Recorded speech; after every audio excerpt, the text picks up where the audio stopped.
할렐루야, 아멘.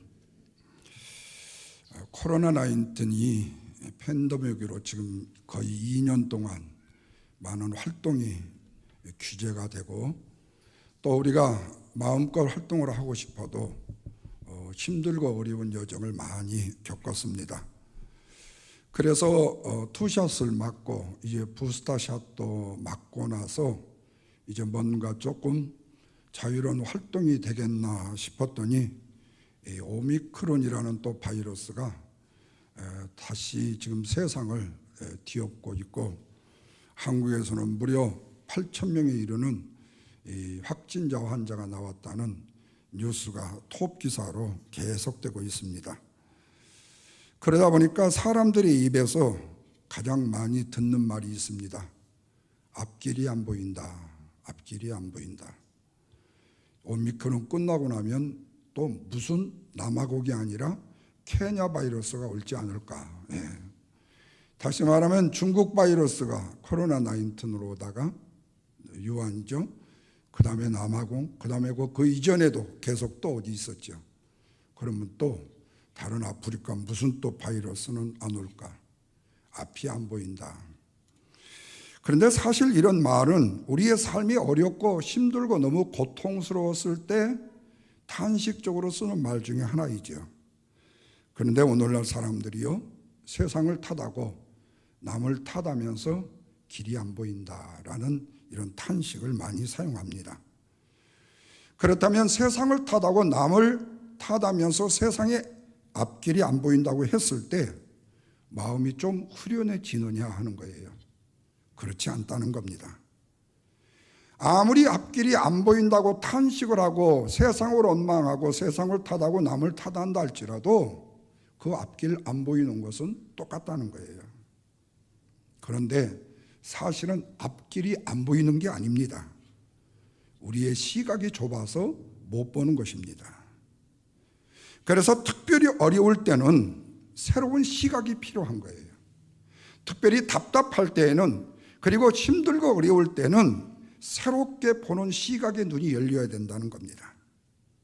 그렇다면 신앙인에게 있어서 새로운 시각이라는 것은 무엇일까요? 두말할 나위가 없습니다. 거듭거듭 말씀드려도 하나님의 말씀을 듣는 일입니다.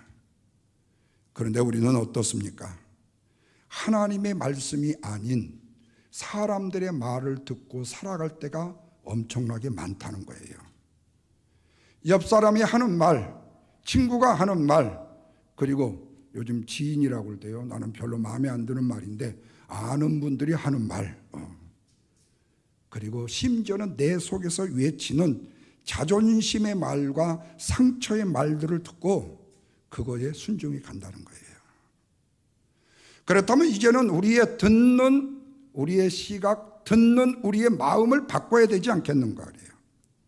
내 주변의 말과 주변의 이 상처진 말들을 이제는 하나님의 말씀으로 바꾸는 훈련이 필요하다는 거죠. 그래야 살기 때문에 그래요. 하나님의 말씀은 반드시 하나님이 원하시는 바 목적을 이룰 수 있고, 목적을 이루어서 그 하나님의 말씀이 다시 내게로 돌아오게끔 되어져 있습니다. 그래서 우리가 읽지 못했지만 이사야서 55장 1절 말씀에 오호라, 너희 모든 목마른 자들아 물로 나오라. 돈이 없는 자도 오고 너희는 와서 사 먹되 돈 없이 값 없이 와서 포도주와 젖을 사라고 말씀해요.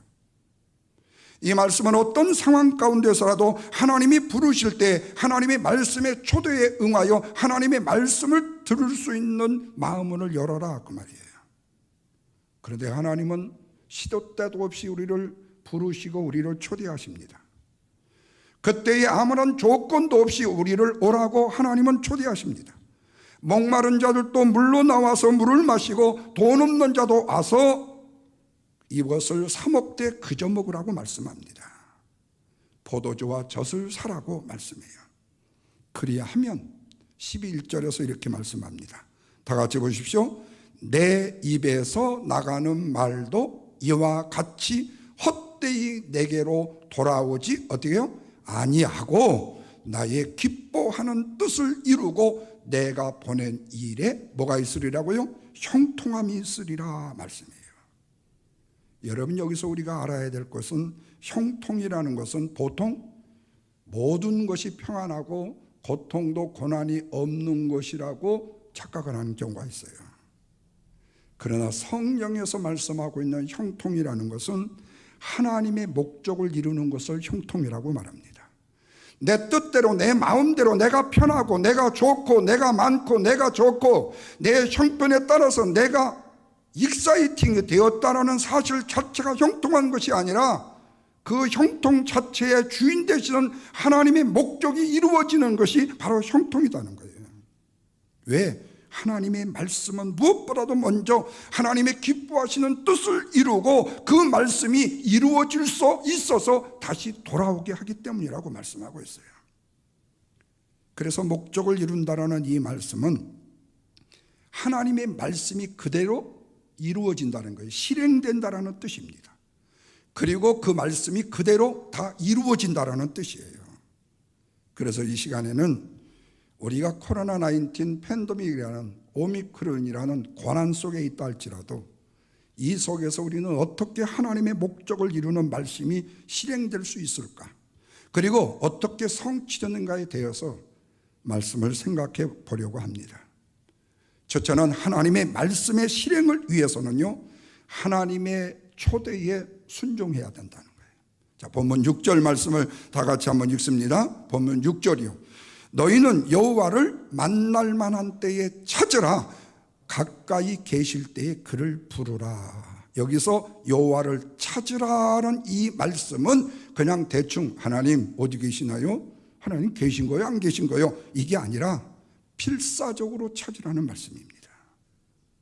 하나님의 말씀에 초대가 있을 때 우리는 적극적으로 순종해야 된다는 말씀이에요. 그런데 적극적으로 순종한다는 대표적인 우리의 핵심은 뭘까요? 기도입니다. 하나님을 갈급해 하면서 간절히 찾는 목마름의 기도. 응답을 받아도 좋고 안 받아도 좋고 아니란 태도로 기도하는 것이 아니라 이것은 반드시 이루어져야 됩니다라고 하나님 앞에 마치 인간적으로 말하면 땡깡을 놓고 붙들고 놓지 않는 야곱의 약복강가의 기도처럼 말입니다. 그러면 언제 그렇게 간절히 하나님을 찾아야 되는가? 6절에 뭐라고 그랬죠? 만날 만한 때에. 그래, 만날 만한 때에 하나님을 찾으라고 말씀해요. 하나님을 만날 수 있는 기회가 주어졌을 때 그때를 놓치지 말고 그분을 만나야 된다는 말씀입니다. 그러나 물론 하나님은 우리는 언제든지 항상 애니타임 만날 수가 있어요. 그러나 여기서 그때는 나의 인생을 바꿀 만한 어떤 전환점을 주시려는 하나님의 역사가 일어나는 순간을 붙잡으라는 거예요. 내 안에 어떤 때 하나님의 은혜가 쏟아지고 내 인생에 놀라운 일들이 있을 때 어느 정도의 시기가 지나면요, 그 황금기가 닫히게끔 되어져 있어요. 그 황금기가 닫히기 전에 그 하나님을 붙들고 찾아야 된다는 거예요. 그래서 우리는 하나님의 말씀에 초대가 있을 때 이번 아니면 다음 기회에 또 올 거야. 나는 이런 사람들 보면요, 참 믿음이 좋은 것 같으면서도요, 참 보면 나는 별로 마음에 안 들어요. 여러분, 누가 밥 사준다고 하면요, 언제 사줄 거냐고 날짜를 빨리 잡으세요. 그냥 빈말로 하지 않게요. 왜냐하면 계속 거짓말하게 만들 거거든요. 사실은 사주지도 않으려면서 언제 밥 한번 먹지 그래요. 그러면 언제 사줄 건데? 그러면서 카렌다를 피세요. 아예요. 빨리 날짜를 잡으세요. 그래야지 그 사람으로 본 죄를 안 짓게 하려고 그래. 왜? 그 사람은 그 얘기 해놓고 자칫 잘못을 잃어버려. 그러면 이 사람은 늘 이런 식으로 사람들한테 대하면서 잠깐 호기로 삼았다가 나중에는 뒤지게 욕먹는 일을 하는 거예요. 그러니까 그럴 때는 즉시예요. 기회가 또 있다 이렇게 하지 말고 그 기회는 잡아요. 이렇게 말하면 목사님은 낯짝도 두껍다. 맞아요. 낯짝 두꺼워요. 그러나 낯짝 두꺼워야 살아요. 여러분, 옳은 일에 낯짝을 두꺼우란 말이에요. 내가 남에게 신세를 짓고 남의 도움을 얻는다는 것은요, 내가 말씀을 드렸죠, 내가 다른 사람에 갚을 수 있기 때문에 자신감이 있는 거예요. 그것을 배로 갚든지 아니면 3배로 갚든지 하나로 갚든지 말이에요. 무조건 아무것도 주지 않고 나는 내가 움츠리면서 다른 사람의 것만 취하려고 하면 뭐라고 그랬죠? 강도요, 절도요, 도둑이라니까요. 예. 그래서 여러분, 하나님의 말씀을 묵상하고 읽고 듣는 가운데 어느 말씀이 내 마음속에 탁 부딪히는 순간에 그때가 바로 하나님을 만날 만한 때요, 그때가 바로 하나님을 붙잡을 때라는 말씀이에요. 그래서 여러분, 신앙적인 모든 일뿐만 아니라 세상적인 모든 일에도 이 타이밍이 중요합니다. 그래서 바울은 고린도후서 6장 2절에서 이렇게 말해요. 내가 은혜를 베풀 때에 너희에게 듣고 구원의 날에 내가 너를 도왔으니 보라, 지금은 은혜 받을 만한 때요. 지금은 무슨 날이라고요? 구원의 날이라고요. 은혜 받는 타이밍이 중요하다고 말씀하고 있습니다. 다시 말하면 은혜를 받을 만한 때가 있고 날이 있다는 말씀이에요. 이 때가 지나면 안 올 수도 있다는 겁니다. 그래서 우리의 신앙생활이 있어서 우리의 삶의 인생의 삶에 있어서 타이밍이라는 것은 아주 중요한 것입니다. 부흥의 때, 은혜의 때가 있습니다. 성령께서 강하게 역사하실 때가 있습니다. 내 마음속에 열심을 하라고 하는 열심을 주실 때가 있습니다. 내 마음속에 은혜에 감사하는 그 감사의 고백을 할 때가 있습니다. 아무 때나 하는 게 아니에요. 그때에 딴짓을 하지 말고 그 하나님의 말씀을 붙들라는 거예요. 그리고 두 번째로는요, 가까이 계실 때에 그를 부르라 그랬어요. 여기에 부르라는 이 말은 절박하게 부르짖으라는 말씀입니다. 물론 하나님은 날마다 우리와 항상 옆에 동행하시고 성령의 역사하심 속에 함께 계신 것이 사실이에요. 그래서 우리가 하나님이 나와 함께 가까이 계신다라는 사실을 느낄 때도 있고 그 느낄 때를 놓치지 말고 그 하나님을 붙들고 부르짖으라는 거예요. 이 사실을 더 구체적으로 개인적으로 말한다면 부르짖는 새벽의 기도, 하나님의 말씀을 읽고 묵상하는 큐티, 그리고 주일 예배를 비롯해서 새벽 기도와 수예배의 공적인 예배를 통해서 하나님 앞에 부르짖어야 된다는 거예요. 짧은 시간이든 긴 시간이든 말이에요. 하나님은 우리에게 은혜의 말씀을 주시면 그 은혜의 초대에 내가 부응하여 순종함으로 그 말씀을 붙들고 하나님이 말씀한 이 내용대로 이루어질 것을 저는 믿습니다. 하나님이 내 주위에 가까이 계심을 내가 믿고 하나님이 내 인생의 주인 되심을 내가 믿습니다. 그렇다고 해서 하나님이 우리에게 멀리 계실 때가 있는 게 아니에요. 항상 가까이 계셔요. 그러면 왜 하나님이 멀리 계시고 나와 함께하지 아니한다고 느끼는가? 그것은 내 문제 때문이지 하나님 때문이 아니에요. 여러분, 상대와 거리감이 있다는 것은요, 항상 상대방이 나를 무시한 게 아니에요. 내가 먼저 접근하지 못한 내 문제지 다른 문제가 아니에요. 늘 말씀을 드리죠. 아휴, 나한테는 누가 전화 안 하는 사람이 없어. 그래, 전화 안 하는 사람이 없어. 나는 묻고 싶어요. 당신은 누구에게 전화를 하십니까? 전화를 많이 하면요, 전화도 많이 와요. 여러분, 켄터키 지금 그쪽 그쪽으로 지금 토데이노가 4개가 불어가지고요, 뭐 세계주가 지금 뭐 100여 명 이상의 사상자가 났다고 그래요.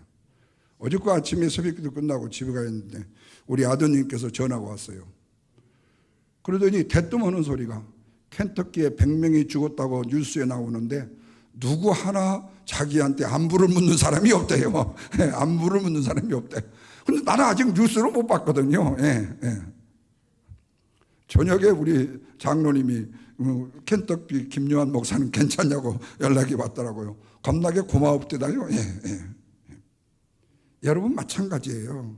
엄밀하게 말하면요, 하나님은 늘 가까이 계시는데 하나님이 내 주위에 멀었다고 생각할 때는 그것은 내 문제지 다른 문제가 아니에요. 그래서 하나님의 말씀에 초대가 있을 때 순종하는 겁니다. 그래서 순종에는 2가지가 있습니다. 하나는 즉각적인 순종.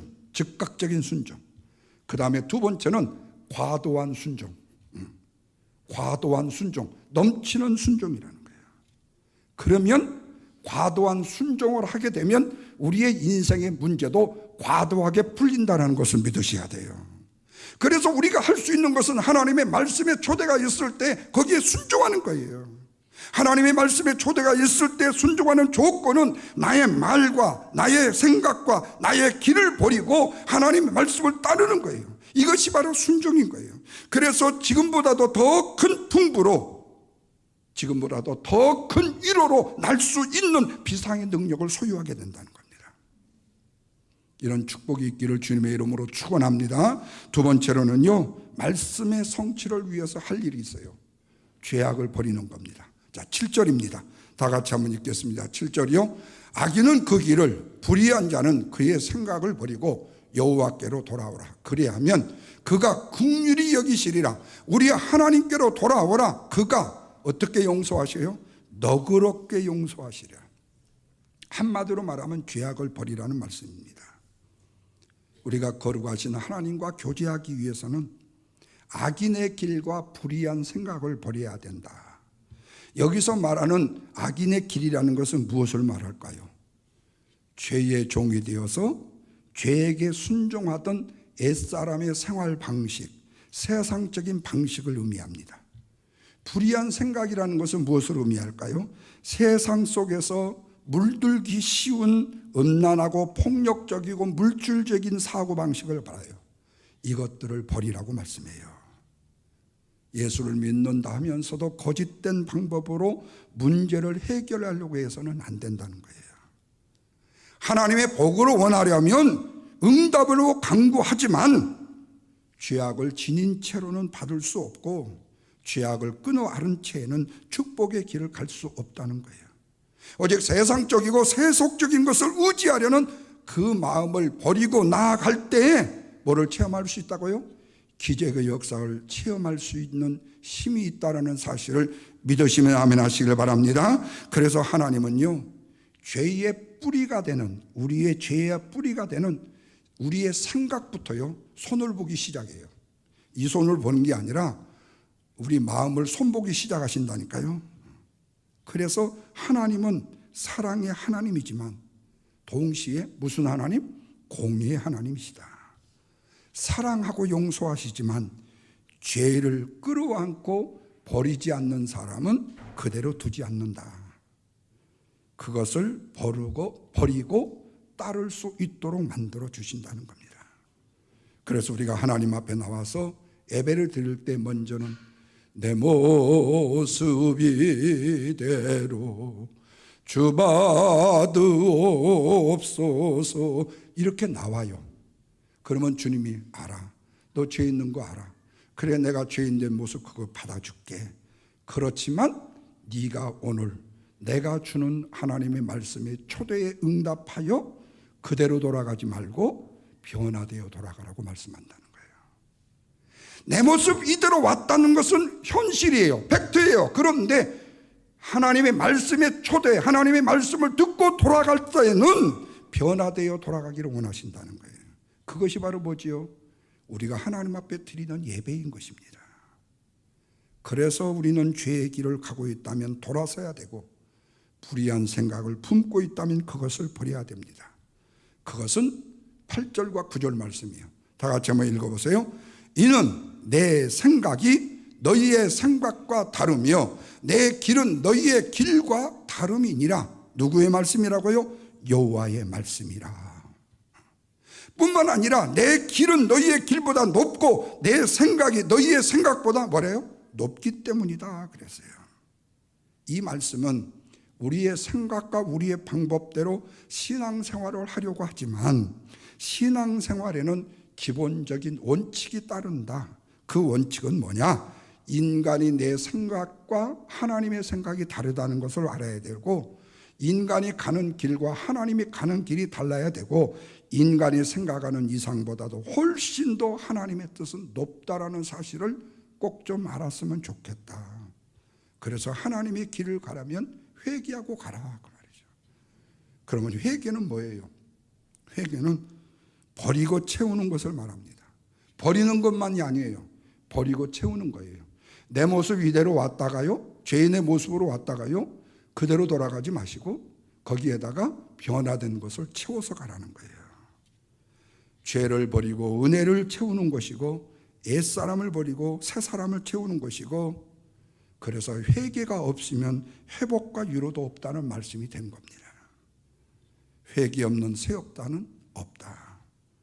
그래서 주님의 초대에는 반드시 회개가 있을 때 더 큰 풍부로 나아갈 수 있게 되고 다시 이유로 날 수 있는 새 역사를 열리게 된다고 말씀하고 있어요. 하나님은 이렇게 진정으로 회개하는 자에게 아름다운 복을 주신다는 말씀이요. 이런 복을 모르거나 믿지 못한 사람들은 회개를 망설이겠죠. 그러나 하나님은 용서하시면서 관계 회복으로 원하신다는 거예요. 회개를 원하신 것은 네가 지은 죄에 대해서 심판을 하시려고 하는 것이 아니라 은혜를 주시기 위함이라는 거예요. 그래서 회개는 첫사랑을 회복하고 초심을 찾는 거예요. 그래서 여러분, 우리가 새벽에 드리는 영광의 다름짐은요, 원래 원저의 주제의 제목은요, 초심으로 돌아가기입니다. 초심으로 돌아가기예요. 바라기는 여러분, 진정한 회개를 통하여 주님의 초대에 응하심으로 주님 예비하신 변화된 복을 받아 누리는 저와 여러분이 되시기를 주님의 이름으로 축원합니다. 마지막 세 번째로는 회개하고 초심으로 돌아가면 어떻게 돼요? 자, 10절과 11절입니다. 이는 비와 눈이 하늘로부터 내려서 그리로 되돌아가지 아니하고 땅에 적셔서 소출이 나게 하며 싹이 나게 하여 파종하는 자에게는 종자를 주고 먹는 자에게는 양식을 줌과 같이, 뭐라고 그랬죠? 내 입에서 나가는 말도 이와 같이 헛되이 내게로 돌아오지 아니하고 나의 기뻐하시는 뜻을 이루려 내가 보낸 일에 뭐가 있으리라? 형통함이 있으리라 그랬어요. 비와 눈이 하늘에서 내려서 땅을 적셔요. 그래서 식물을 자라게 해줘요. 이와 같이 하나님의 말씀도 우리를 회복시키고 우리를 영적으로 부흥시켜 주실 것이다. 그렇다면 하나님의 말씀을 받는 우리는 그 말씀이 우리의 삶 속에 이루어질 것을 꼭 뭐예요? 믿어야 된다 그 말이죠. 아무리 상황이 어렵고 미래가 캄캄하게 보인다 할지라도 하나님께서는 우리가 생각지도 못했던 방법을 동원하셔서 반드시 이 일을 이루어 주신다는 거예요. 물론 상황이 어려울 때 믿음의 눈으로가 아닌 자기의 지식이나 경험의 눈으로 보면 현실 자체가 원망과 불평일 수밖에 없지요. 그러나 아무리 환경이 어렵고 혼란스럽다 할지라도 힘들다 할지라도 그런 가운데 하나님을 원망하지 말고 자기의 상황을, 현재의 상황을 자기의 눈으로만 보지 말고 함부로 미리 판단해서 된다 안 된다 가부를 내가 결정하지 말라는 거예요. 하나님은 뭘 이루시는 거예요? 기적을 이루시는 거예요. 그래서 여러분, 죽을 병 걸린 분들이요, 나는 죽을 병 걸렸으니까 6개월 산다고 그러니까 6개월 살다가 나는 죽을 거야. 그러면 틀림없이 그렇게 죽습니다. 예. 그런데 아니야, 나는 6개월이 아니라 16년? 아니, 더하면 60년도 살 수 있다고 생각하면요, 하나님은 그 일에 함께 동행하시는 기적의 역사를 다 이루어 주시는 것은 아니고 이루어 주실 수도 있다 그 말이에요. 왜? 네 믿음대로 되니까요. 하나님의 말씀은 반드시 믿는 대로 성취되어 돌아온다는 거예요. 그러면 이렇게 회개하고 초대에 응하게 되면 어떤 결과가 주어지는가? 두 가지입니다. 첫째는 12절이에요. 다 같이 보세요. 12절, 너희는 기쁨으로 나가게 될 것이고 평안히 인도함을 받게 될 것이고 산들과 언덕들이 너희 앞에서 노래를 바라고 들의 모든 나무가 손뼉을 칠 것이다. 하나님께 나아가 구원을 받는 사람들은, 말씀을 듣고 회개하여 변화된 사람들은, 기도의 응답을 받아서 회복받은 사람들은 하늘의 기쁨으로 뭐해진다요? 충만해진다. 다시 말하면 하나님이 주시는 기쁨이 너무 충만해서 온 세상이 노래하고 춤추며 손뼉 치는 것처럼 느껴진다는 거예요. 여러분, 성 프란시스가 하나님의 은혜가 너무 감사하니까요, 산중에 가가지고요, 새들이 지저귀는데요, 새들하고 대화를 하잖아요. 나무가 있는데 그 나무에 잎사귀가 떨어지고 잎사귀가 이렇게 파닥파닥 하는데 그 광경이 마치 자기하고 이 얘기를 하는 거예요. 그래서 그 식물들과 동물들과 대화를 했다는 거 아닙니까? 여러분, 이것이 바로 어디의 나라죠? 하나님의 나라 천국 아닙니까? 여러분, 우리 가사, 이 노래 가사에도 있듯이 사자들이 아무리 모래 싸나운 짐승이라 할지라도 하나님의 나라에서는 사자와 함께 어린아이가 뒹굴고 독사의 굴에다 손을 넣어도 독사가 이렇게 이쁘다고 이렇게 하지 콱 문지 않는다는 거예요. 그런데 오늘날의 세상은 어떻습니까? 건들기만 하면 달려들어 물어요. 심지어는 쥐도요, 끝까지 물면 뒤로 달라들어요. 그래서 절대로 끝까지 어떤 것도 몰아가면 안 돼요. 그러면 내가 다칠 확률이 참 많아요.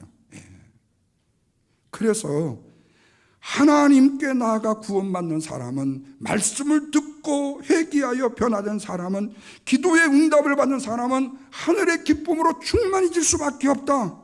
하나님이 주시는 기쁨이 너무 충만해가지고 노래하고 춤추며 손뼉 치는 것처럼 느껴질 수밖에 없다. 그래서 하나님이 부어주시는 은혜로 사는 사람은 천국의 기쁨으로 가득 찬 삶을 산다. 그러나 세상을 보십시오. 별로 기쁜 일이 없습니다. 그러나 하나님이 주시는 은혜의 기쁨으로 살면요, 누가 알아주지 않아도 하나님이 나를 인정해 주시는 삶을 가지고 기뻐하며 즐거워하며 감사할 수 있다는 거예요. 저는 우리 아버지 어머니가 5일장 시장을 할 때 학교를 끝나고 나면 제가 그 시장에 갑니다. 왜냐하면 혹시라도 뭐 꽃감이라도 하나 얻어 먹고 라면이라도 하나 좀 이렇게 갖다가 먹으려고. 그래서 하나 내가 딱 캐치를 하면은 그걸 들고 시장 바닥을 전체를 이렇게 흡수를 합니다. 이렇게 돌아다녀요. 비단 가게는 어떤가, 생선 가게는 어떤가, 잘 있는가를 제가 시장이니까 내가 시장이 아니라 시장이라서 이렇게 돌아봐요. 그러고 나면 이제 우리 어머니가 생선을 사줘요. 그러면서 이거를 누나한테 가지고 와서 뜨물을 굽고 이거에다가 고춧가루를 넣고 하라고 하면서 저보고 받아쓰기를 하라고 그래요. 나는 시장에서도 받아쓰기를 공부한 사람이에요. 그래가지고 어머니가 하는데 받침자가 어떻게 틀렸나 봐. 한 번은 뒤지게 맞았고, 그 다음부터 이제 어떻게든지 써가지고 그걸 가지고 오는데, 그때 절대로 공짜로 안 와요. 우리 어머니한테 10안이든 20안이든 간에 용돈을 받아야 돼요. 그리고 그거를 받아가지고 오면요, 10리길이거든요. 우리 집하고 시장하고 학교하고 그게 10리길이니까요.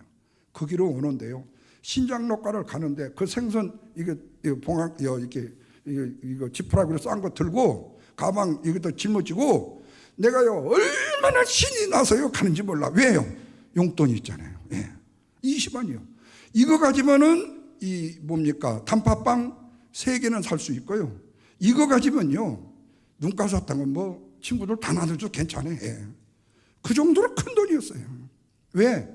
나한테 우리 부모가 기쁨을 주니까요. 기뻐하며 감사하며 뛸 수 있어요. 근데 그 길이요, 캄캄할 때 오면 엄청 무서운 길이에요. 그런데도 하나도 무섭지도 않아요. 왜? 내가 가진 돈이 있어가지고 그 20안 때문에. 자, 두 번째로 13절입니다. 다 같이 한번 읽습니다.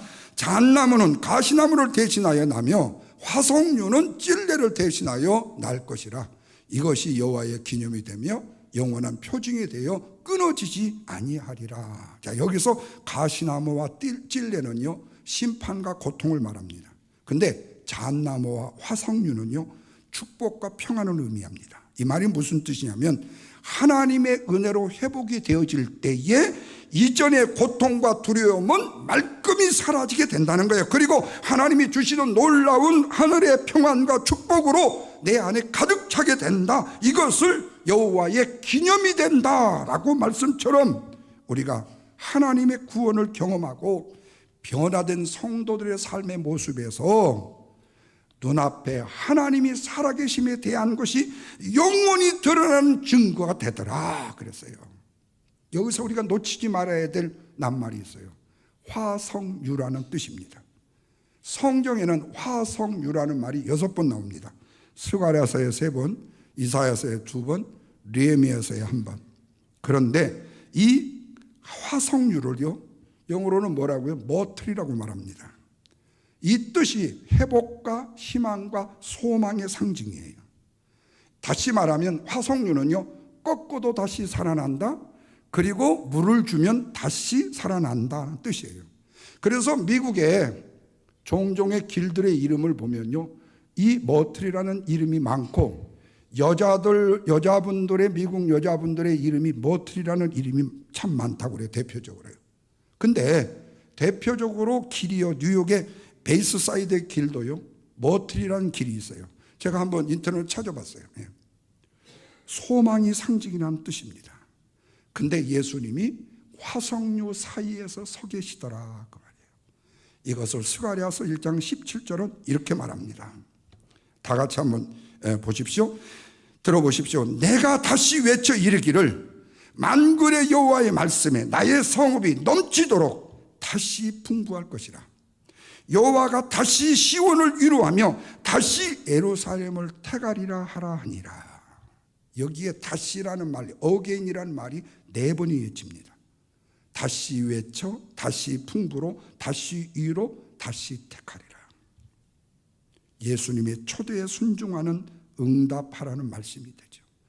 그리고 소망의 나무를 심으라는 말씀입니다. 부활의 나무를 심으라고 말씀해요. 다시 시작하는 생명나무를 심으라는 말씀입니다. 그리하면 죽은 지 오래된 마른 뼈 같은 우리도 다시 살아나는 기적을 보게 될 것이라고 말씀해요. 사랑하는 성도 여러분, 말씀을 마칩니다. 지금은 코로나19 이어서 오미크론이라는 신종 바이러스가 지금 세계를 뒤덮고 있다고 하죠. 다시 모든 산업을 멈추게 할 만큼 지금 위협적이라고 그래요. 그러나 아직 그로 인해서 사망자는 없다고 합니다. 그런데 이렇게 아무리 강한 바이러스라도요, 우리를 멈추게 할 수 없는 것이 있습니다. 그것은 뭐냐? 하나님이 우리에게 부어주시는 은혜와 하나님이 저와 여러분들에게 부어주시는 축복은요, 바이러스 아니라 오미크론 아니라 그 무엇도 멈추게 할 수가 없습니다. 그렇다면 우리는 어떻게 되죠?